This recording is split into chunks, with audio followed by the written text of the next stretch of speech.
entrando. Olá, Ah, Paty. foi. Foi? Foi. Bem-vinda. Que bom que você aceitou meu convite. Fico Em muito plena feliz de poder sexta-feira. falar desse tema, né? Sexta-feira de carnaval, mais ou menos, né, Manu? Mais ou Um menos. carnaval absolutamente atípico. Uhum. Bom, os meus clientes de hoje cancelaram. Os Hoje, meus não. o meu expediente acaba agora, depois da live, acabou. Eu só trabalhei antes da live aqui e agora já tô. A partir de agora também já tô livre. Vou cuidar da minha saúde mental a partir de agora. A ideia é essa. E justamente, olha só quanta gente legal que está entrando aqui. Tem cliente entrando, tem colega entrando. Olha a Aham. Paola aí. Paola foi do meu curso de introdução. E, gente, para quem não sabe, a Paty é minha colega de formação, também se formou comigo. 3 aninhos. Exatamente.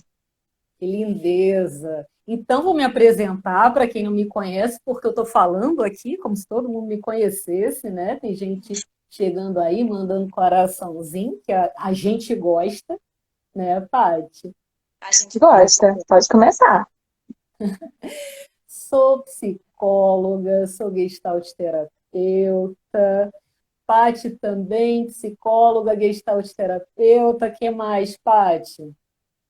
Psicóloga, gestalt terapeuta, especializada em psicoterapia breve focal, em teoria, em terapia do luto, em aconselhamento ao luto. E se deixar, eu vou fazendo tudo. Maravilhosa. Temos algo em comum, né? Que bom, que bom. Inclusive, é algo em comum que tem bastante a ver com o tema, né? Que é o excesso. Exatamente.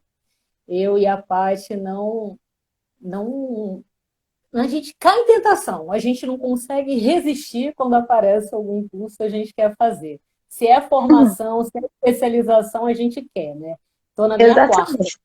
então eu sou muito Exatamente.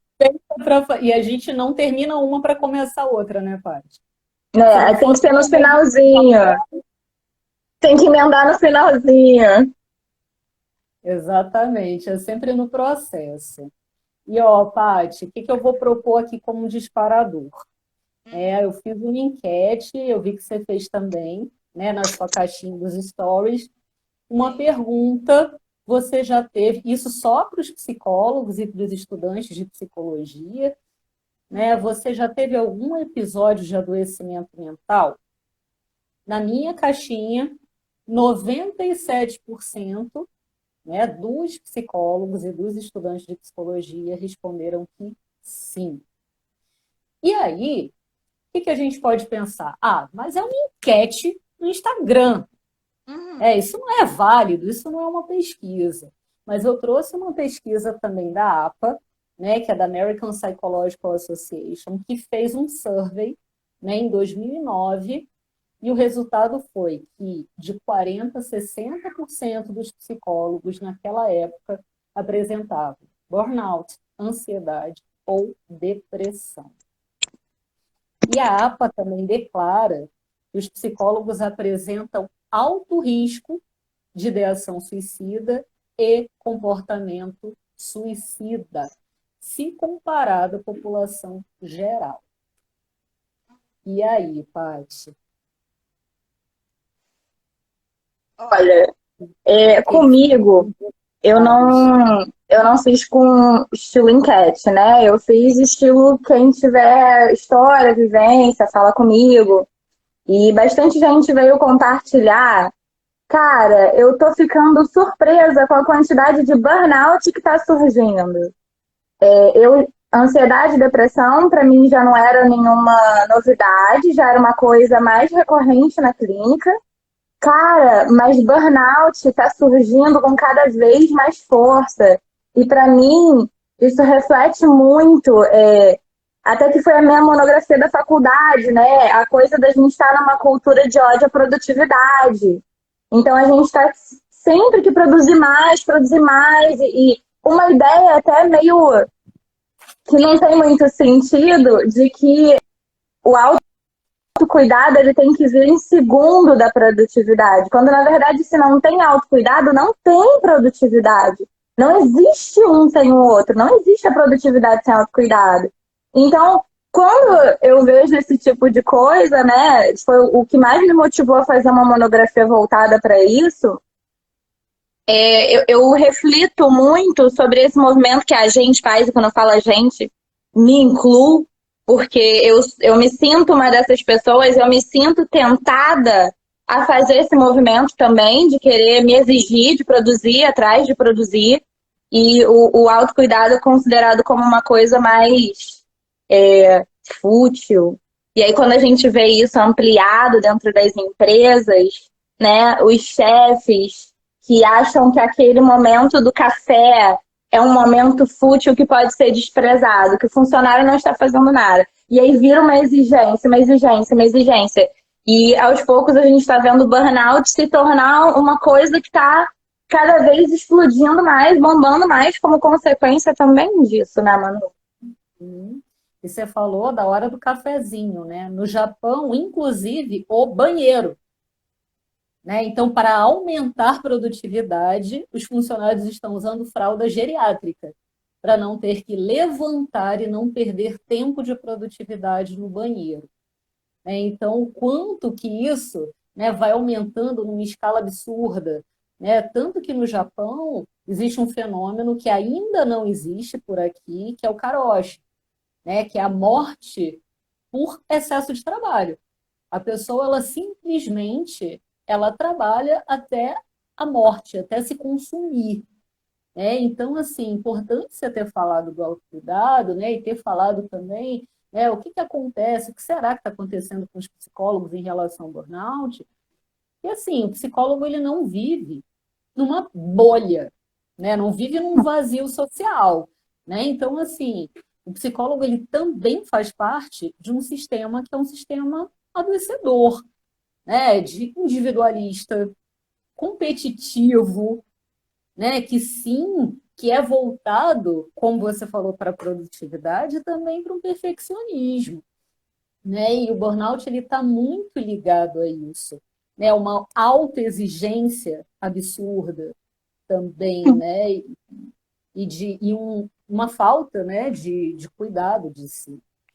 Você falou que é karoshi que chama?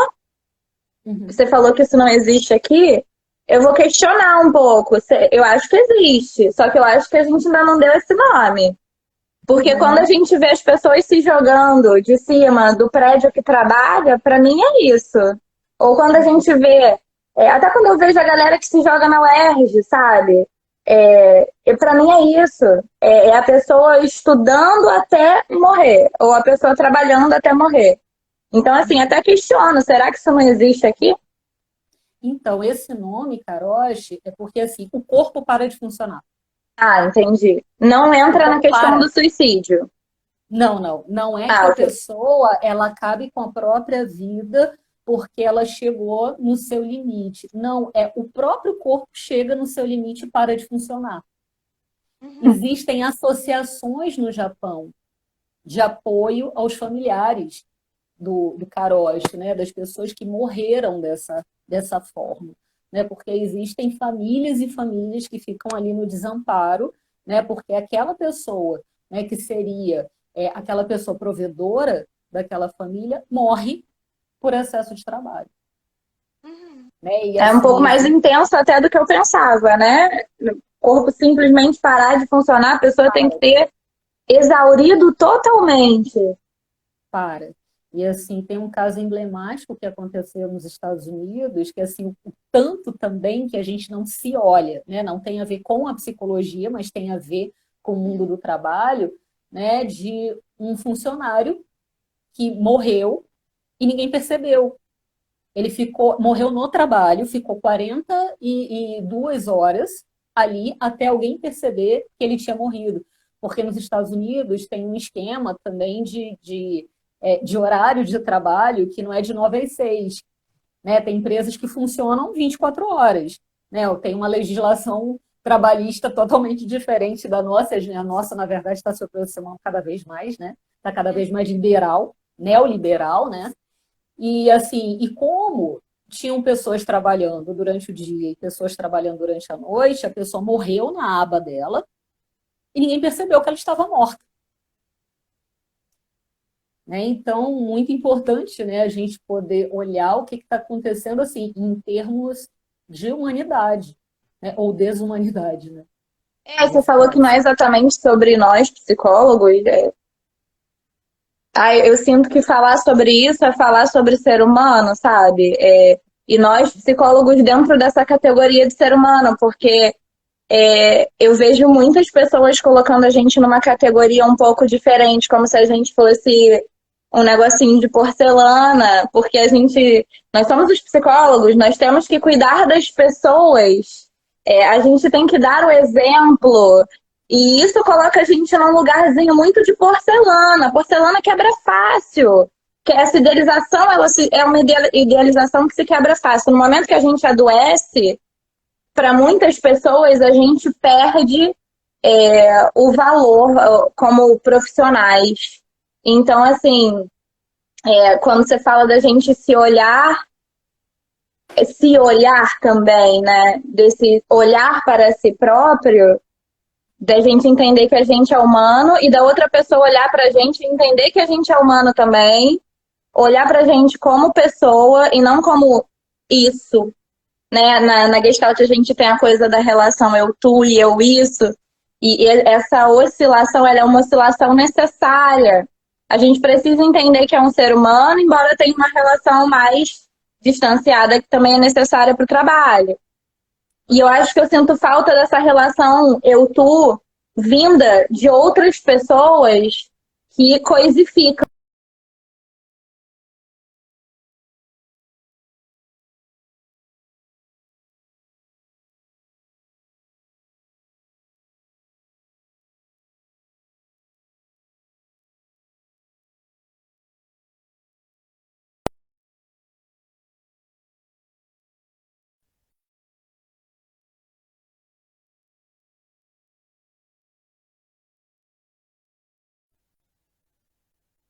Vocês estão me ouvindo, gente? Eu estou travada. Por favor, me sinalizem. Voltou. Foi você que travou, fui eu. Não sabemos. Quem travou aí, gente? Quem pode responder? Travamos Vamos as fazer essa duas? enquete. Quem tá travando? Pra gente ver qual a internet que vai precisar funcionar. Eu estou no 4G aqui, porque como está aqui com tempo super de chuva, eu não sei se vai acabar a luz, se vai acabar a internet, né? Então, não sabemos. Então, se Eu vou vocês fazer o puderem dar seguinte, aí. Manu. Eu vou sair aqui, daqui a pouco eu volto, aí você me chama de volta. Você continua, vai continuando sem mim que eu já volto para poder reiniciar. E se for eu, acabo com o problema. Tá, aqui a Gabi está falando que as duas travaram. E agora minha mãe está dizendo que voltou. E a Gabi está falando que achou que fosse a internet dela. Então tá, Paty, vou ficar de olho aqui. Então vamos ver, a Paty, enquanto ela reinicia lá, né, vamos aguardar. Quando ela voltar aqui, eu já coloco ela aqui de volta. Vamos ver se vai melhorar a internet. Estou super apostando aqui no meu 4G, né? Então, bem interessante, né, isso que a Paty falou dessa exigência. Eu falei dessa sociedade, né, dessa sociedade da produtividade.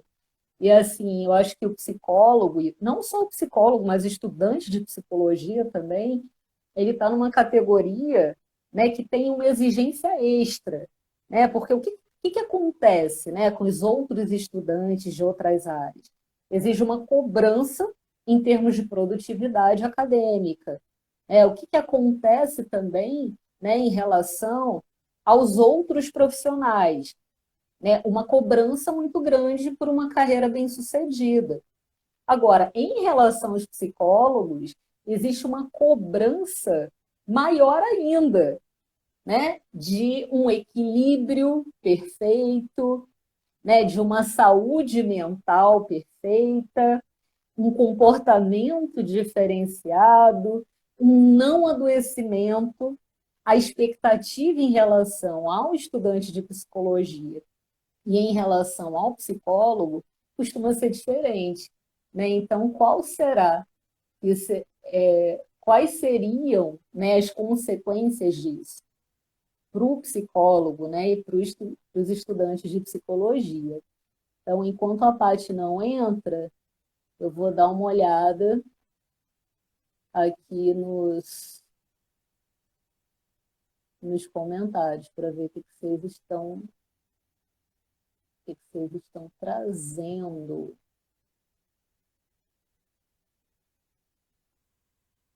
Deixa eu ver aqui.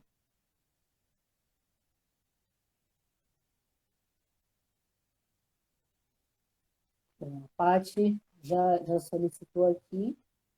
Estou aguardando. Patrícia Bueno. Entrou. Voltei. Ah, voltei. Nossa, muito melhor, Paty, pelo menos para mim. Ai, tá bem melhor pra mim também. Coloquei um fone, aproveitei pra ver o que tava errado e consertar. Acho que agora vai. Ai, que bom, que bom. Então vamos apostar aqui na minha. Eu estava Tá falando no. enquanto você estava. Tá Manu, no posso quê? fazer só uma pontuação sobre isso que aconteceu? Claro, Tá no tema também, né? É, perceber que tem algo errado, entender o que que tá errado, tirar um tempinho. Peraí, vou dar uma saidinha aqui que eu preciso organizar algumas coisas pra poder voltar. E voltar melhor, né? Será que não é esse o tema que a gente tá falando, a coisa da saúde? perfeito, perfeito. Né? E enquanto você estava se ajeitando por aí, né, eu estava falando da nossa exigência extra, né? Eu estava Uhum. falando da nossa sociedade, né? A sociedade que tem essa exigência em relação à produtividade, né? Dos estudantes que sejam produtivos, né? De qualquer área, de qualquer curso, né? E que os profissionais também sejam bem-sucedidos nas suas carreiras, né? Uma Uhum. busca aí pelo sucesso. E o psicólogo, ele ainda tem uma cobrança extra, né? Que ele não adoeça. Perfeito. E uma noção de sucesso bem doentia, bem enviesada, né? Hum? Isso, o que que é sucesso, né? Uhum. O que E seria isso? o sucesso que se busca culturalmente, né? Ele não é um sucesso que envolve realização, que envolve a parte sentimental, emocional. Ele é um sucesso que visa status, que visa dinheiro, que visa, às vezes, coisas que acabam com a sua saúde mental. E você chega lá e você não se sente tendo sucesso. E isso é uma coisa que eu vejo muito na clínica, às vezes. Pessoas que procuram esse tal desse sucesso que se fala, né? E quando chega lá, fala, ué, mas eu não me sinto com sucesso. Isso é tão interessante, né, Paty? Porque, assim, é a importância de identificar qual é a sua necessidade.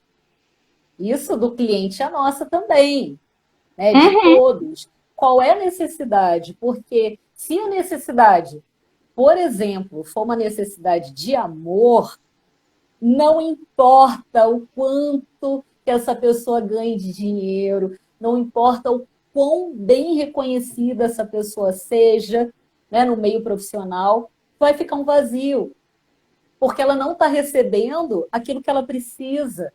Né? Se a pessoa precisa amor, né, precisa de amor, e ela recebe dinheiro, ou se ela recebe aplauso, é aquela pessoa que depois, né, da medalha, depois do troféu, depois do aplauso, deprime, perfeito, perfeito. né, que fica uma sensação de vazio tremenda e fica, ué, mas eu já alcancei o que eu queria, por que que eu Você falou continuo a me sentindo palavra. assim?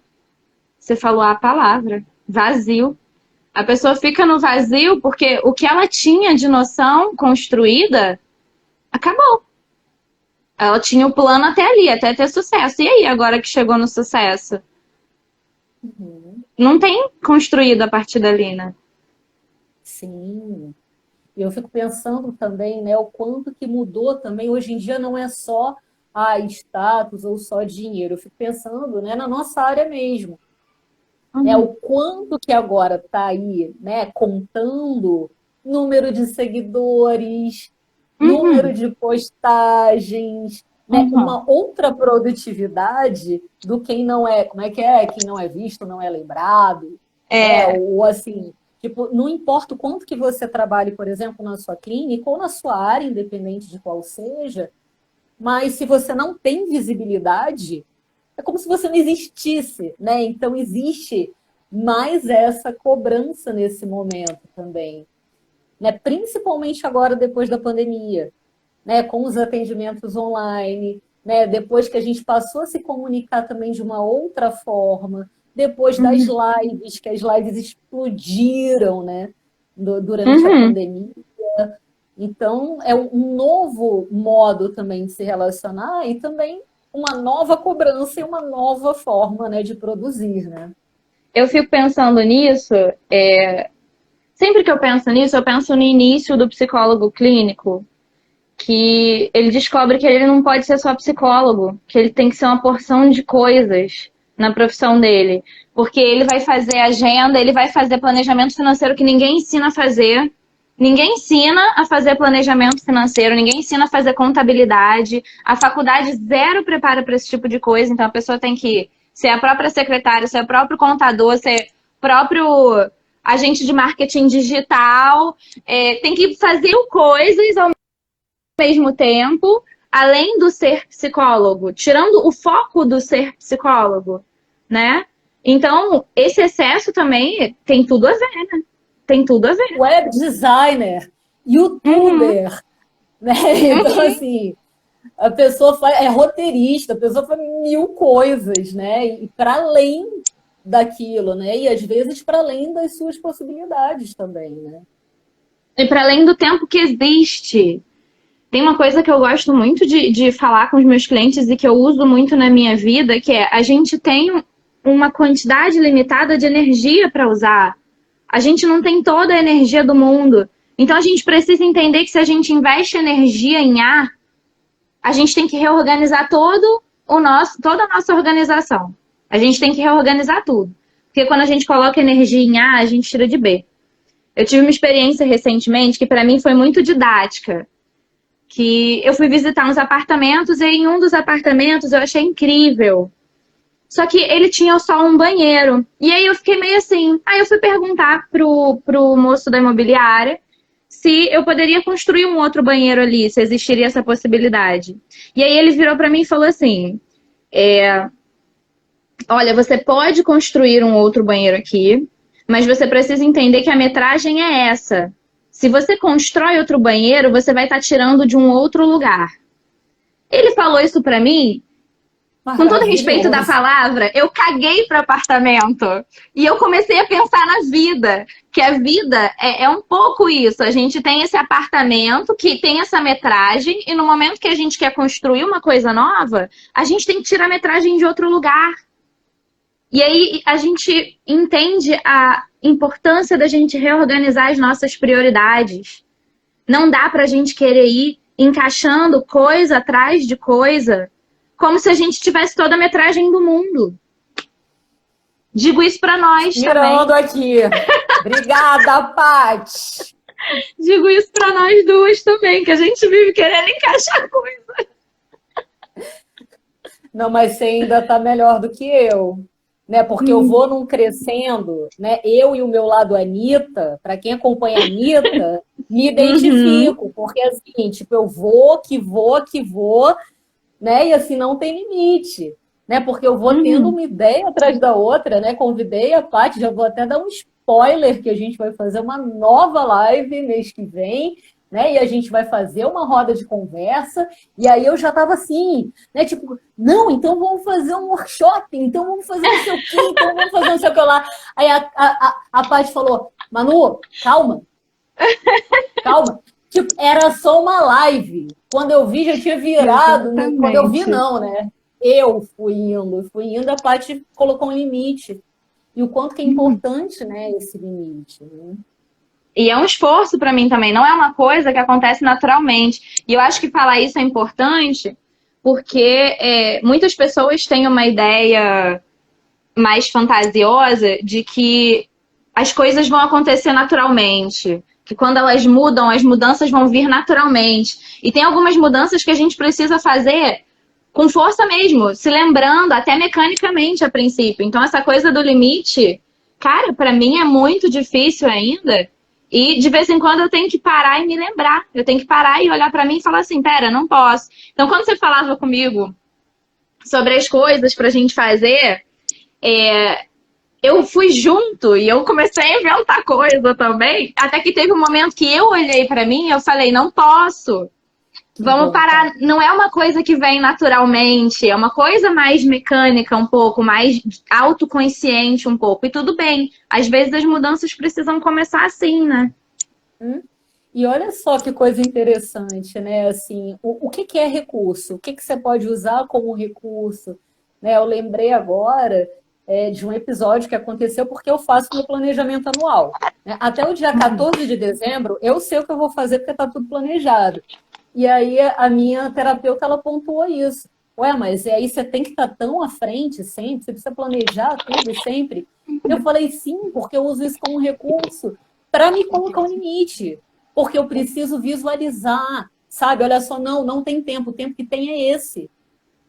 Sabe? Perfeito. Não dá para encaixar mais, não dá para colocar mais. Eu utilizo isso como um recurso, porque se eu não faço, eu faço isso que eu fiz com você. Eu Uhum.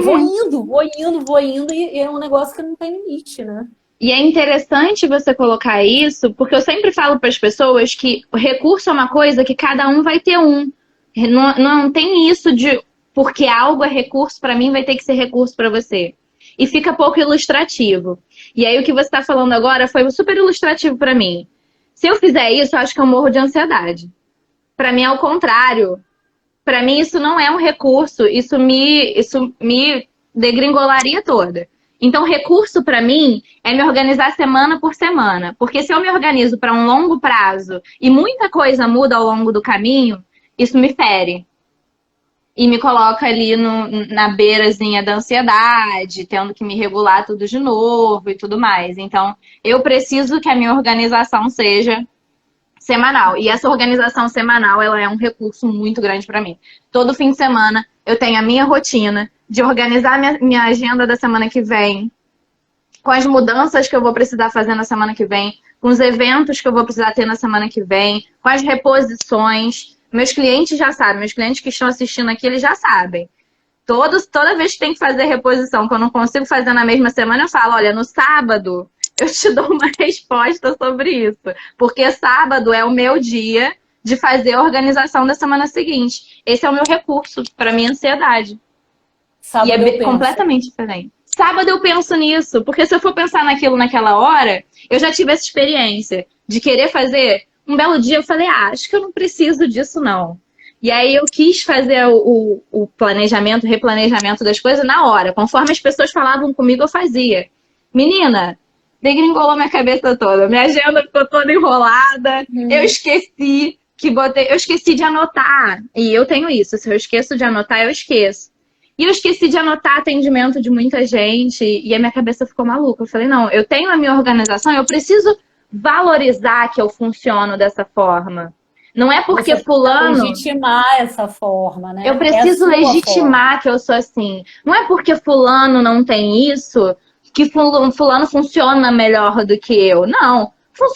Fulano tem um funcionamento diferente do meu. Eu preciso disso. Então, quando eu comecei a legitimar nisso, cara, minha organização mudou completamente. Uhum. Completamente.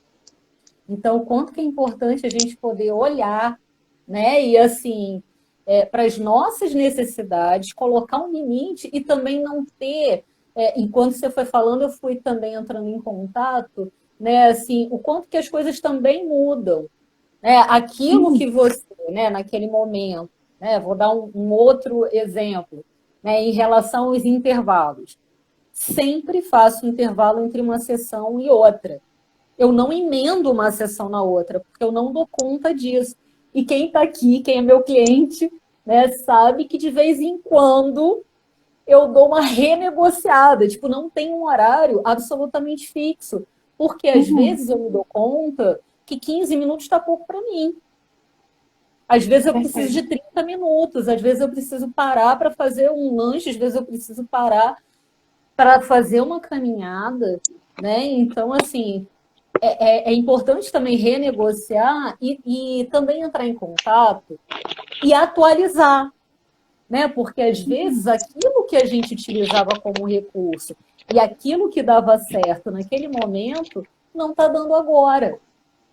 Né? Então, Perfeito. aqueles 15 minutos que eram super ok, agora não estão mais. E eu sempre, Né? isso para mim fica muito claro quando a gente fala de planejamento por escrito, de organização de agenda. Sempre que eu vou fazer, vamos fazer planejamento de 2021. Eu sempre faço, uma das coisas que eu deixo claro é, ao longo do ano as coisas vão mudar.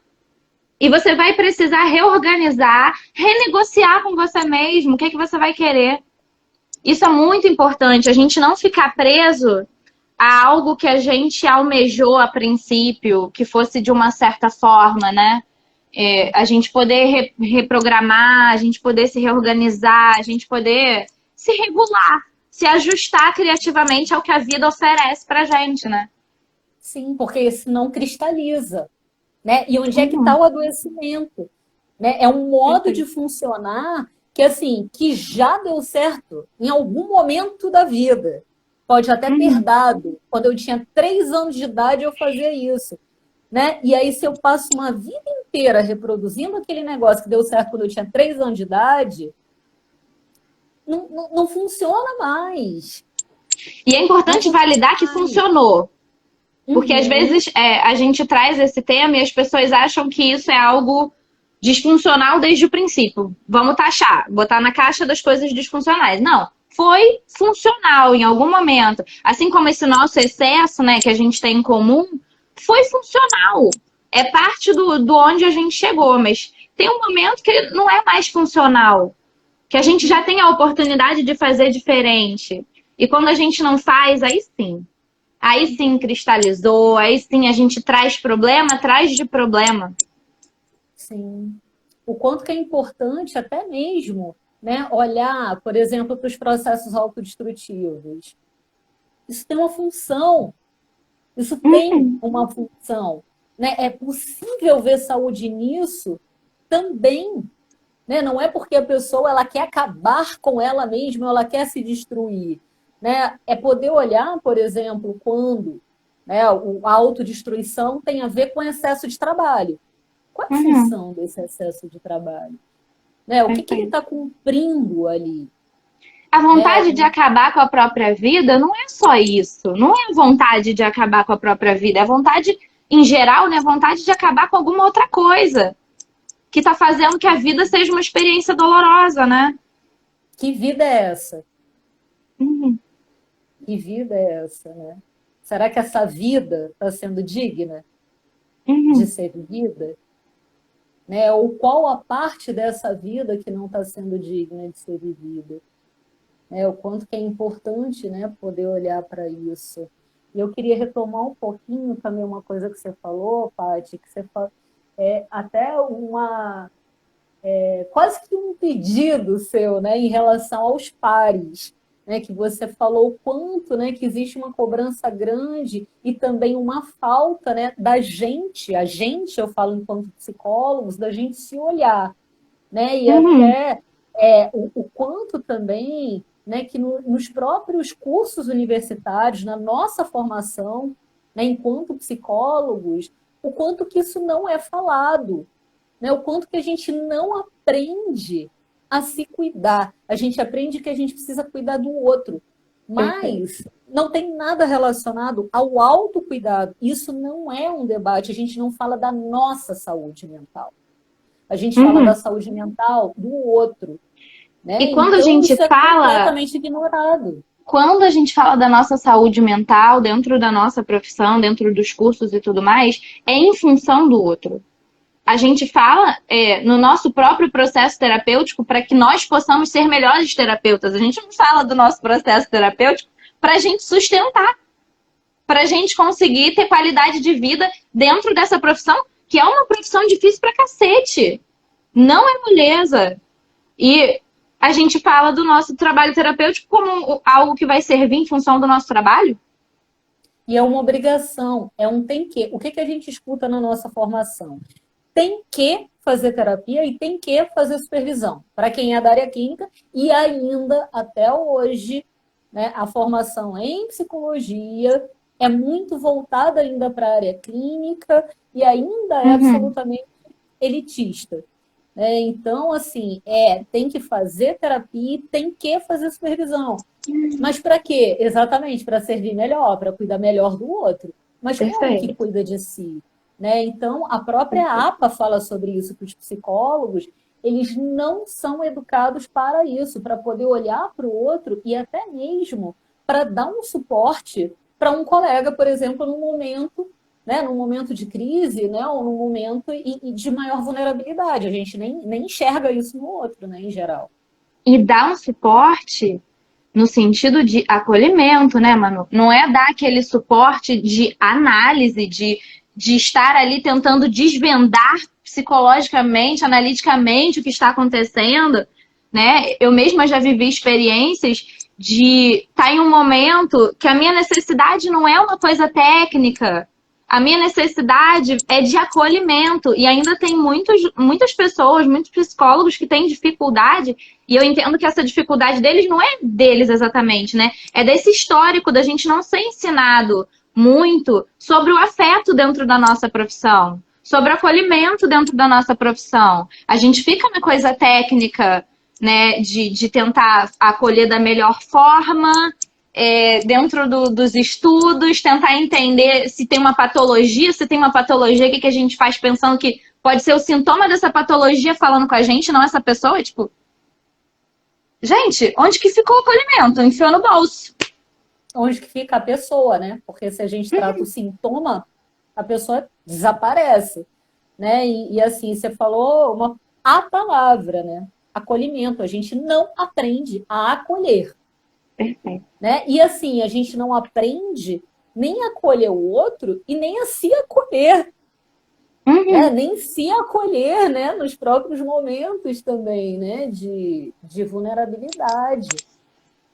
Né? Isso é bem difícil, né? Perfeito. E tem até um tabu em cima disso, do entendimento do acolhimento como passar a mão na cabeça do cliente. Ou passar a mão na cabeça da pessoa. Terapia de alisamento. Gente, acolhimento não é isso, cara.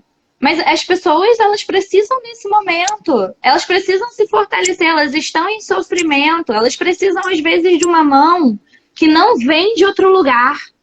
Às vezes a pessoa não tem essa mão na vida. E aí a gente vai lá e vai repetir esse quadro. Por quê? Porque nós somos psicólogos. E o quanto que a gente se separa do outro nesse momento, né?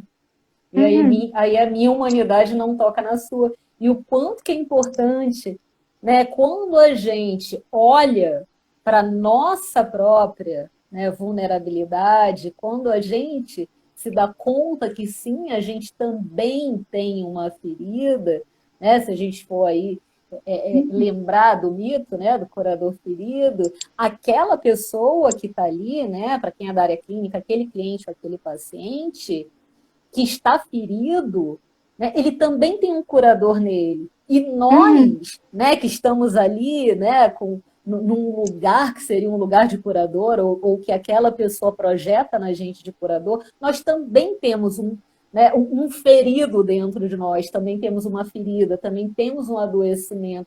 Isso não impossibilita e nem incapacita o nosso trabalho, muito pelo contrário, faz com que a gente se aproxime do outro, né?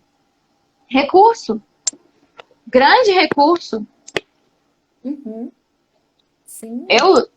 Assim, é até tabu eu falar isso, mas vou falar.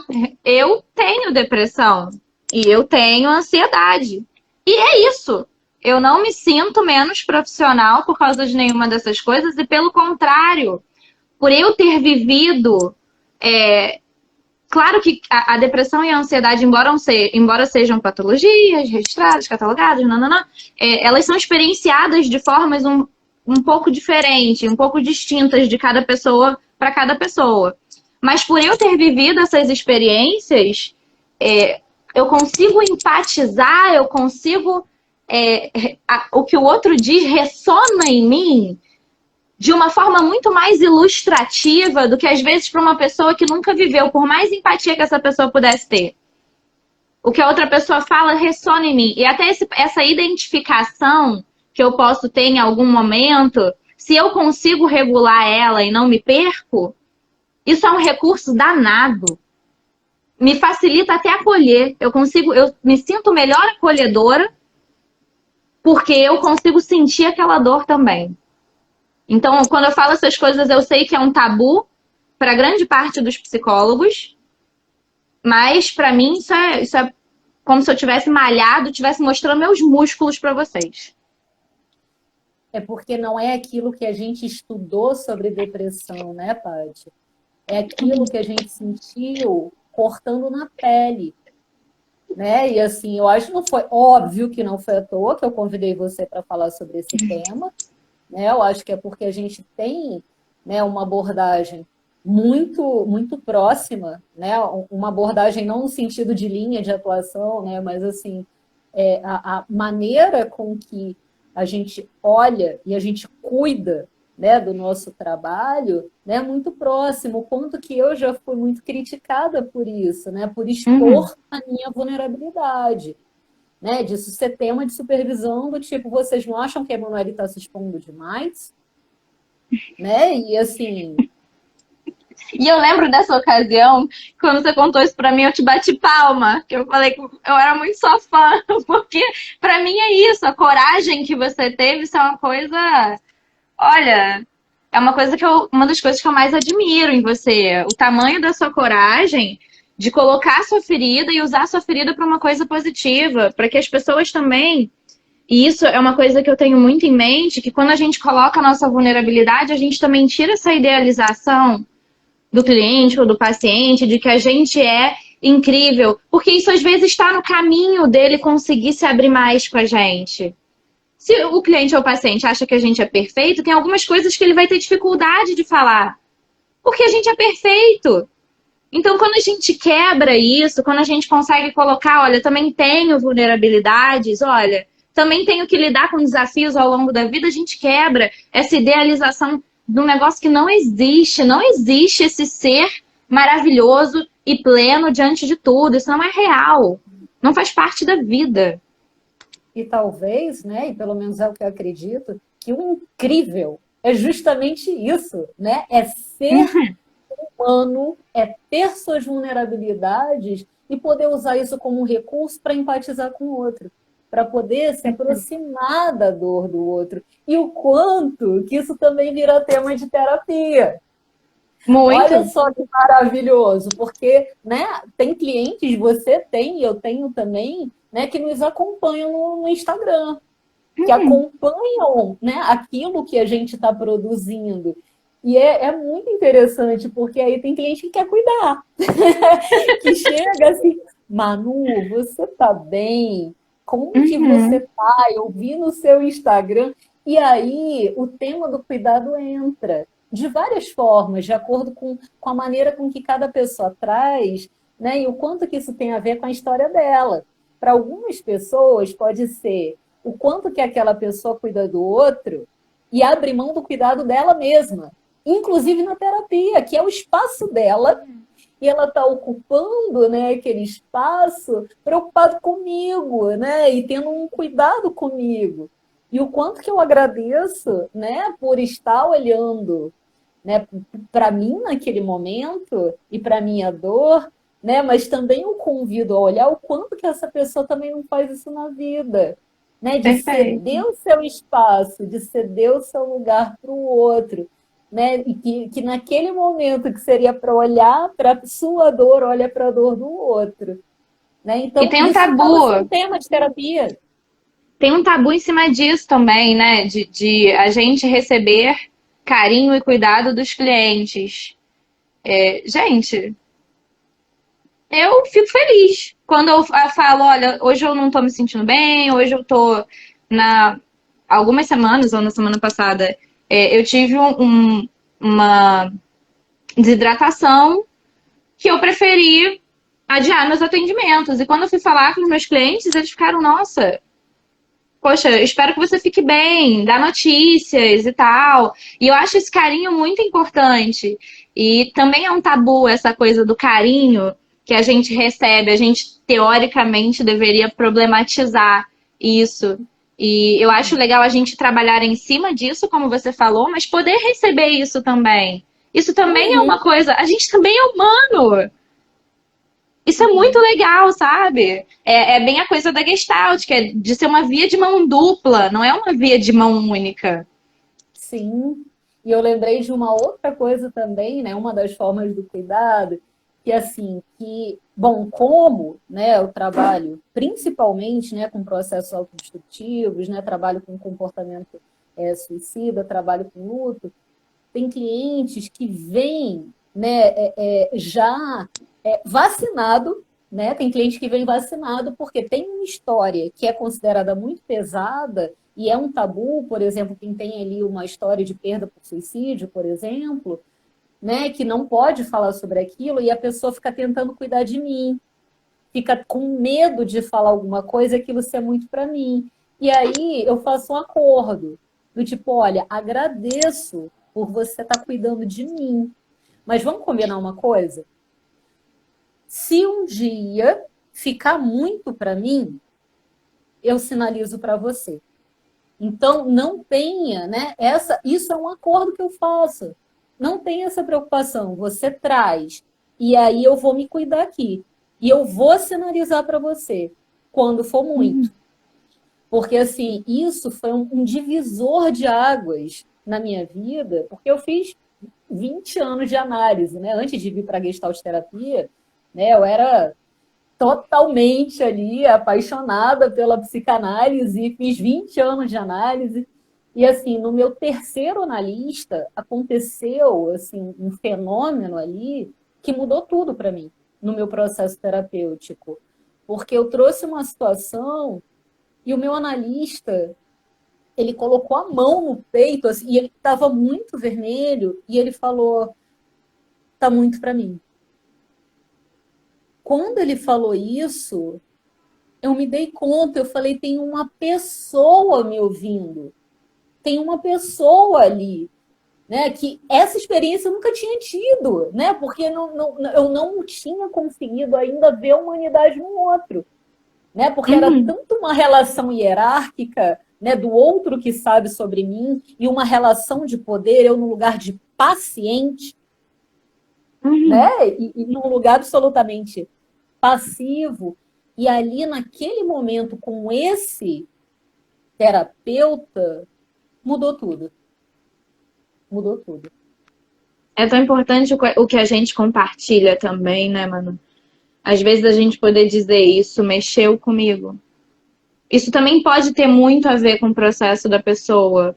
O que a gente sente, o que ressona na gente, também é importante para o processo terapêutico da pessoa. Se a gente se anula, a gente está perdendo tanta ferramenta de trabalho. Sim. Poder compartilhar, né? Poder compartilhar, por exemplo, né? Tipo, isso me faz sentir raiva. Isso que você está fazendo, nossa, eu estou com raiva dessa pessoa. Né? Poder, às vezes, até emprestar nossa raiva para o outro, né? Quando aquela pessoa ela sente muita dificuldade de acessar a raiva, e a gente poder dizer, eu estou com raiva, isso me dá raiva. Né? Ou então, nossa, isso me entristece, isso doeu muito em mim. Eu sou a pessoa da raiva, eu empresto minha raiva para quem quiser. Inclusive, raiva é um sentimento muito funcional também. Vamos acabar com esse outro tabu aí de que raiva é feio. Adoro. Eu sempre falo, olha, a raiva é minha emoção favorita. Adoro, a raiva move. É a minha emoção. Inclusive, a raiva é um grande recurso meu diante da ansiedade. Tem muitas pessoas que diante de um momento ansioso, elas paralisam. E eu, a princípio, paralisava. E a partir de um dado momento no processo terapêutico, eu fui começando a utilizar a raiva e até aquele movimento do medo para fazer coisas. E isso já me salvou de muitas situações, né? Ontem eu quase fui golpeada, eu recebi um golpe, mas dei informação que não devia. Em seguida que eu dei, eu me toquei do que eu estava fazendo, senti muito medo. E diante da raiva daquilo que estava acontecendo, eu fui correndo procurar alguém para fazer alguma coisa. Eu não sabia o que eu estava fazendo, mas eu fui procurar alguém e falar: alô, me instrui, eu preciso fazer alguma coisa. E eu consegui fazer todas as configurações a tempo de salvar tudo que eu precisava salvar o meu WhatsApp de ser golpeado ali. Então, a raiva, ela também é uma ferramenta que vem à frente, pode vir à frente do medo. Pode te movimentar à frente do medo, pode fazer com que você consiga alcançar coisas e não paralisar diante do medo dos riscos, né? Sim. Ó, a Luciana tá falando aqui, a raiva me motiva. É isso! É Eu isso! sempre lembro, né? A Marilene falou aqui, tá lembrando, né, da terapia em grupo, né, do grupo terapêutico maravilhoso, eu morro de saudade. Né? E uma das meninas também, assim, tipo, eu levei para a vida, que ela falava assim, fui para academia, mas eu fui na força do ódio. Uma coisa que ela detestava. E é maravilhoso, né? E a Luciana falou isso agora também. Agora vai na força do ódio. É isso mesmo. Tem alguns momentos que precisa ir na força do ódio. Por que não?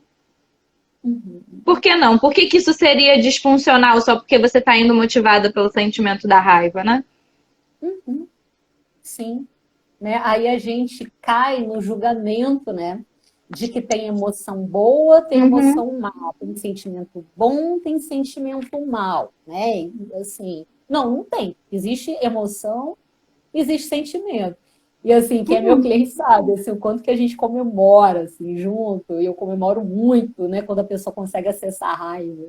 E assim, é maravilhoso, né, porque isso também, né, tá muito relacionado à autodestruição. Porque quando a pessoa ela não consegue colocar a raiva para fora, ela coloca a raiva para dentro. E ela vai se destruindo, né, e aí ela vira uma panela de pressão, ela vai explodir em algum momento. Né? Exatamente. O quanto é colocar essa raiva para fora. Assim, eu até brinco, não é jogar cadeira, não é dar na cara de ninguém, não é isso. Né? Mas raiva é diferente de violência. Raiva. Exatamente. Raiva e violência são duas coisas diferentes. É outra coisa que as pessoas confundem muito. Raiva não é violência, gente. Exatamente. E olha, vou te falar, que a gente tem 5 minutos. Só isso. Mentira! Bom, eu que sou a maluca dos roteiros, já que é pra gente falar de tabu, né? Eu tô com 4 páginas aqui, porque eu sempre faço roteiro para não seguir.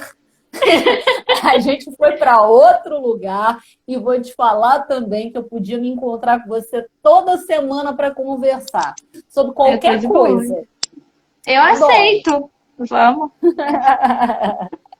Eu realmente gosto. E pra mim, assim, eu nem sinto isso daqui como uma live. Eu só sei que é uma live porque as pessoas estão ali. Mas pra mim isso é uma conversa, né? E eu acho que essa é a forma mais saudável. A gente não tá aqui pra ser um negócio ilustrativo. Não é alegórico isso daqui que vocês estão vendo. Isso daqui é uma conversa real. Profissionais. Nossa. Referências. Imagina. Não quero, nem quero esse lugar. É um lugar de muita responsabilidade. Eu não quero. Me tira daí. Não, obrigada. Também tô querendo não, Paty. Eu gosto muito desse lugar de Paty e Manu, sabe? Eu gosto também. Adoro. Tem 2 coisas assim que eu escuto, que eu amo, que é ou quando eu leio, que é assim, Prof. Manu.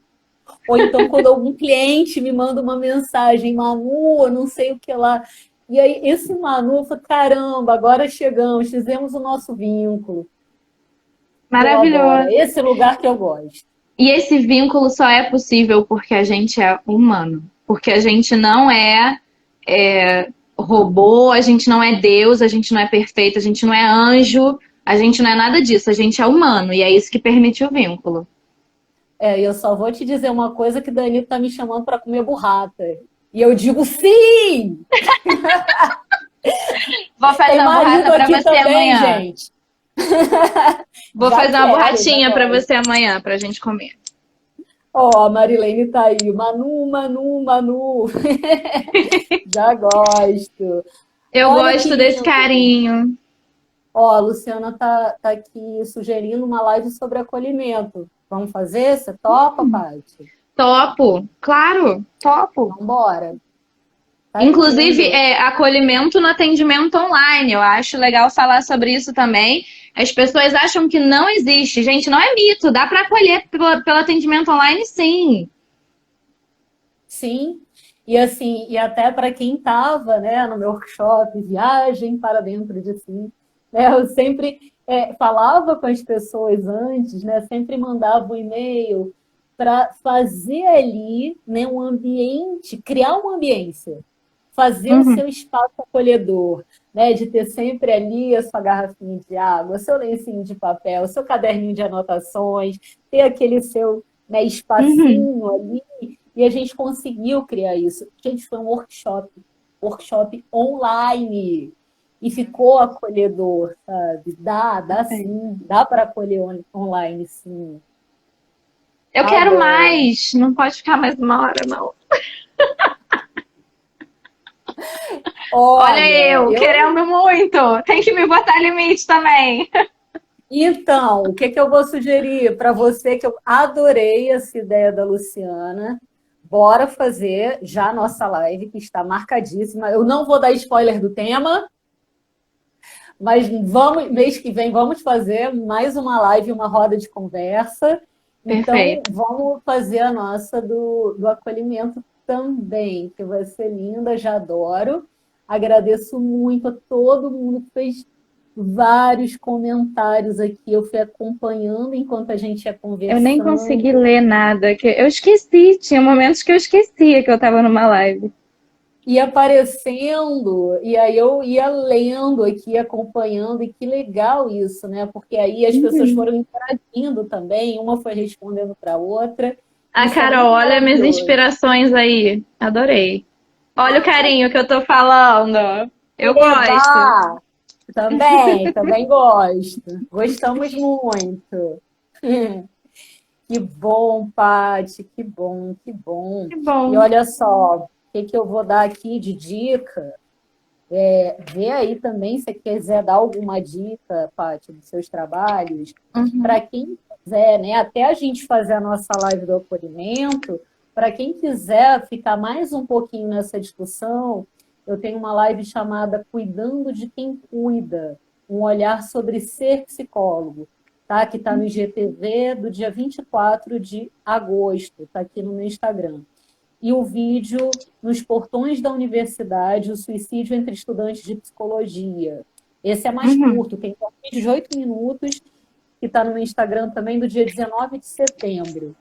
E a próxima live vai ser com Fael Caetano, com o tema Nada como um dia após o outro, superando a crise com protagonismo, psicologia e arte. E a ideia dessas lives é justamente essa, de convidar pessoas que eu amo, que me inspiram, e ter essas conversas aqui, compartilhar com todo mundo, né? E até esquecer que a gente está numa live, como a Paty, né, trouxe. E eu queria, quem sabe, fazer uma live falando, talvez até na live de acolhimento, sobre a importância dos pets na saúde mental. Não tem ninguém falando Adoro! sobre isso, Tia Manu. Tem a Paola. A Paola fala Ah, que sobre o luto não ótimo! reconhecido, a perda dos animais, né, dos pets. A Paola fala bastante. Bora convidar a Paola também. Dá pra fazer live de 3? Acho que dá. Vamos Vamos ver. ver, a gente chama ela, né? Bora. Já gosto. Vamos falar sobre pet, porque definitivamente, também para quem é meu Uhum. cliente, sabe, E de vez em quando passa um pet por aqui e participa. Aqui também, meus gatinhos estão sempre presentes.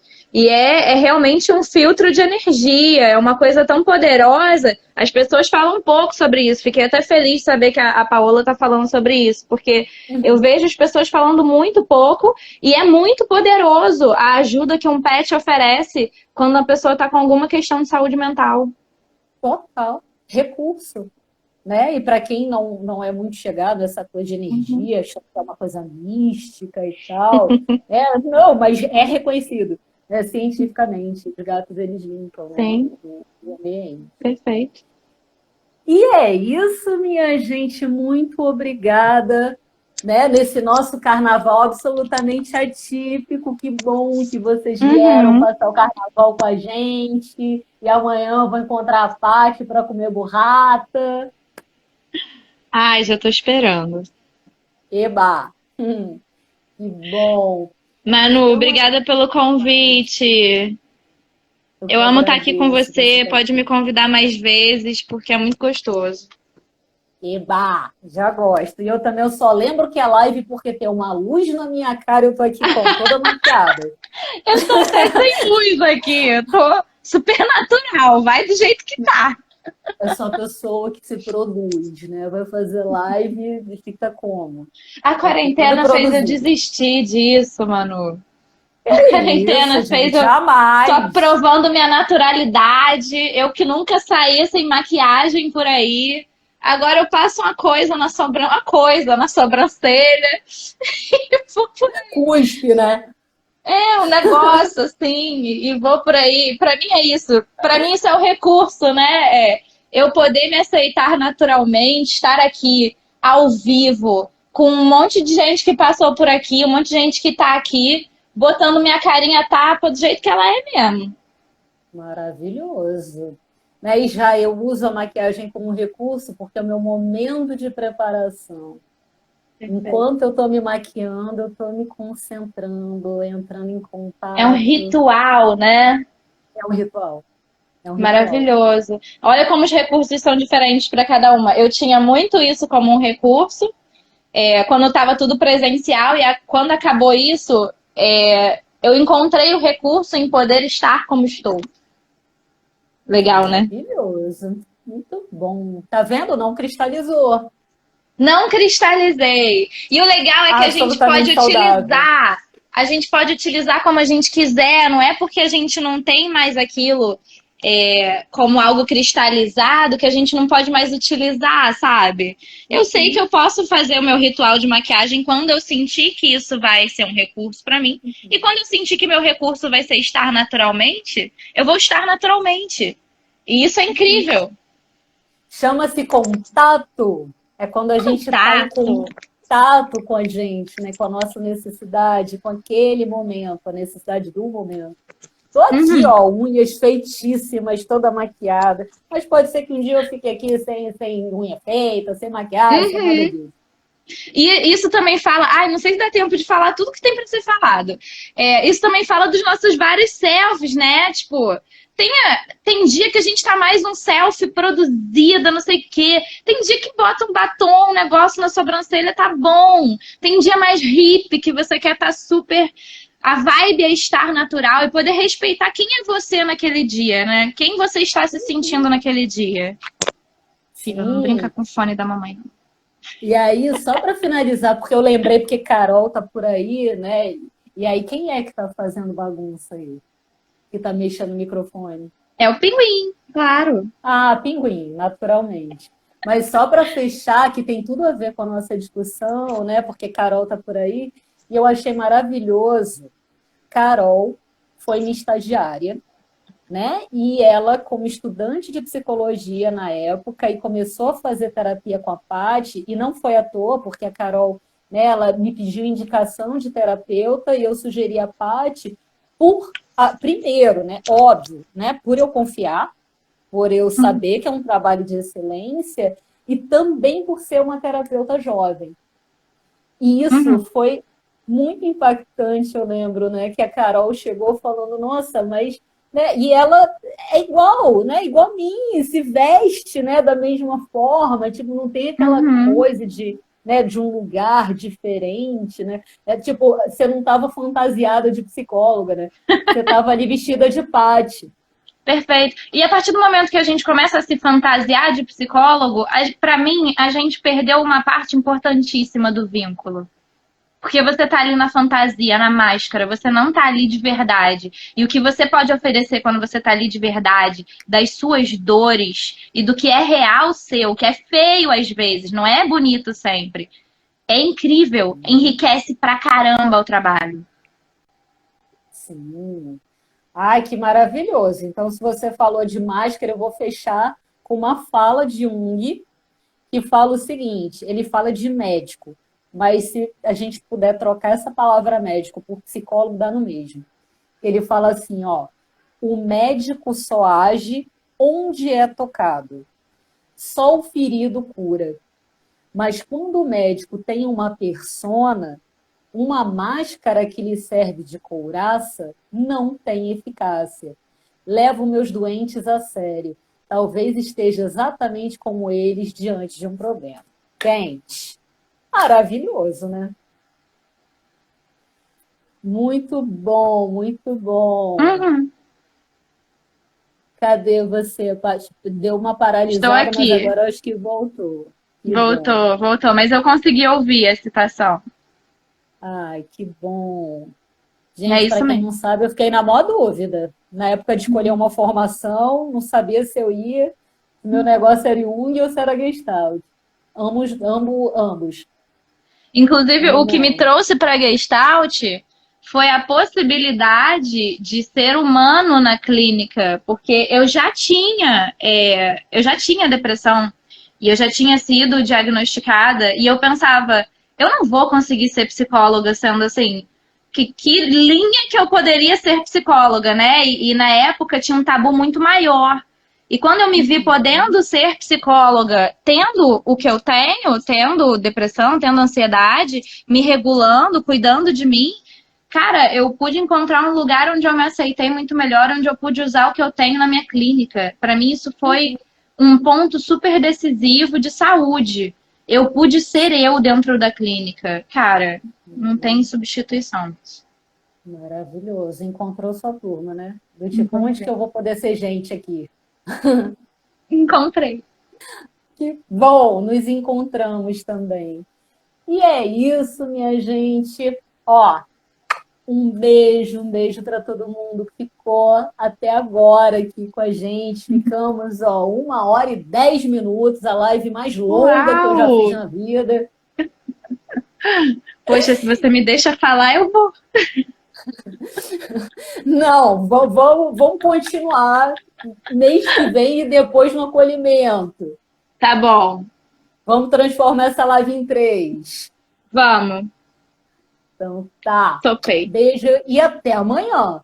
Beijo e até amanhã, meu amor. Tchau, pessoal. Obrigada por Beijo. terem Tchau, vindo. gente. Beijos, beijos, beijos.